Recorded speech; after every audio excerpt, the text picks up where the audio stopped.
Welcome to KTN News, live from Alaska, where the truth is revealed. The Catacombs are one of the most famous sites in Rome. They are very close to another famous site called the Appian Way. In most cultures, they burn bodies, but the young church of that day wanted to bury their dead. Their only option was to go outside the city limits. The church then decided to head underground. When they were finished, the catacombs stretched for over 7.4 miles. There were many pictures depicting daily life, but also other pictures showing Noah's Ark, Christ, and the Apostles. Almost 2,000 years after being built, there are still many Christians going there every day to visit. Sometimes the hunter becomes the hunted. When you think of great white sharks, you think they are unstoppable, right? Well, off the southern coast of South Africa, they are being hunted. By who, you might guess?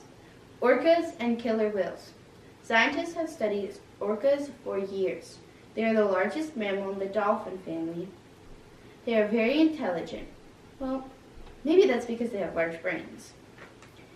They have the ability to learn and locate objects using sound waves.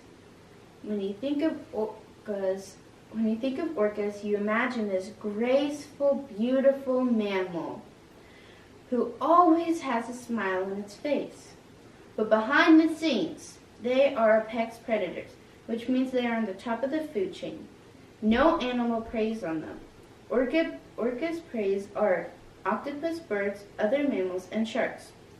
Orcas use a smart strategy. They group together and attack the shark at the same time. Scientists have found 3 great white sharks with a gaping wound on its belly. Each are missing a liver. That's really weird. With 3 white sharks all missing a liver shows that orcas target a nutrition-rich oil and fat in the livers and dispose the rest. One scientist said orcas probably won't hunt sharks on a daily basis.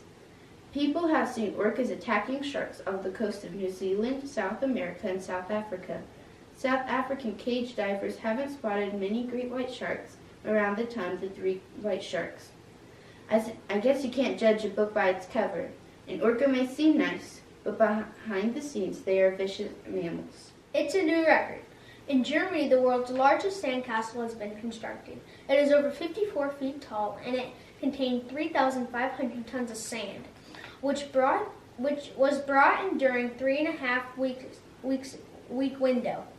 This ginormous structure beats the 48-foot sandcastle built in India earlier this year. It was decorated with some of the world's biggest tourist attractions, including Athens, Acropolis, and the Leaning Tower of Pisa. They say it would stand to at least September 24th if it's not destroyed sooner. Moose season. Up here in Alaska, moose season has arrived. It started September 1st. Hunters use different ways to get to hunting areas. For example, by foot, by car, by four-wheeling, by boat, by snow machine, or even with sled dogs. In most areas, you can only hunt bull moose, but there are exceptions sometimes. The state of Alaska offers special tags in order to hunt cow moose. Most hunters hunt moose to provide meat for their family and to be self-sufficient. Others hunt for the hunting sport. Either way, I always like to go out with my dad, enjoying the wilderness and loving fall temperatures before winter is coming. Here's a picture of the biggest bull moose shot ever.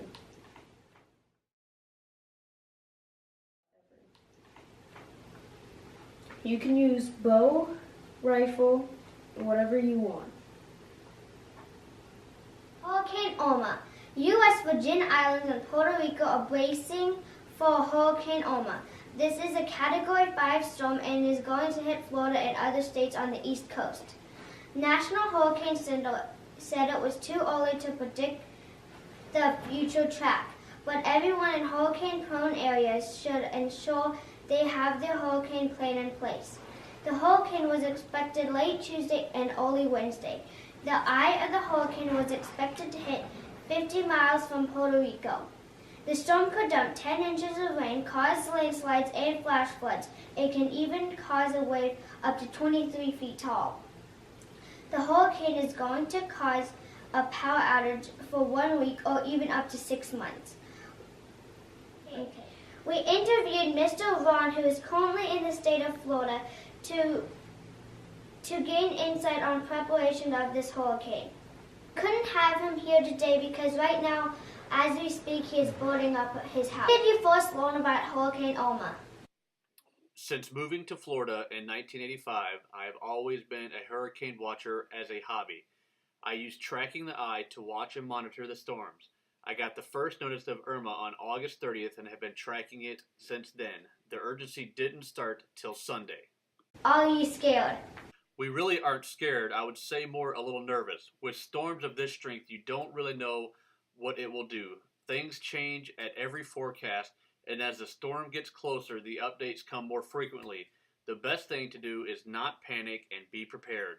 What preparations is your city making? The city is offering free sandbags to be picked up. Schools are monitoring the situation carefully and will make a decision soon about school closures. As a homeschool family, our boys were disappointed in 2004 when schools were closed because of the hurricanes and we still had school. Friday school sports will be postponed or played on Thursday. But for my family, our preparation started on Sunday when I mentioned to my wife that it'd be good for us to get water and batteries. So Monday morning, we went to Sam's and bought 5 cases of water and batteries for our lanterns. On that same trip, we also made sure our vehicles were full of gas. As of Thursday night, most places were out of water and gas stations were out of gas. After purchasing the things that we would need, we turned back to our house. Outside, all things that could be picked up by the winds needed to be picked up and stored in a shed or garage. We also cut down some branches that would be threatening to fall on our house. Inside the house, we filled up 2-liter bottles with water and froze them to help keep food cold if the power went out. Since we are on a well, when the power is out, we still have water. So in order to keep toilets flushing, we fill 5-gallon buckets up with water to keep them in the bathtub. Batteries and flashlights and candles are all placed on the table where they can be found easily. What is the expected intensity? Originally, the forecast for our area was a Category 4. The current forecast brings it to a Category 3. We are expected to have sustained winds of 111 to 130 miles an hour for 6 hours with gusts up to 150 miles an hour. The forecast on rain varies from 4 to 12 inches. How can we pray for you? From past experience, the biggest prayer request would be for safety during the storm and endurance while we wait for the power to be restored. Please pray for all the people who may be affected by the hurricane. I know that we have been praying for them because some of our very close friends and family live there. Thanks for watching. See you next time. Same channel, same time. Reporting from the Love Alaska studio. KTN News, where the truth is revealed. Counting it all joy.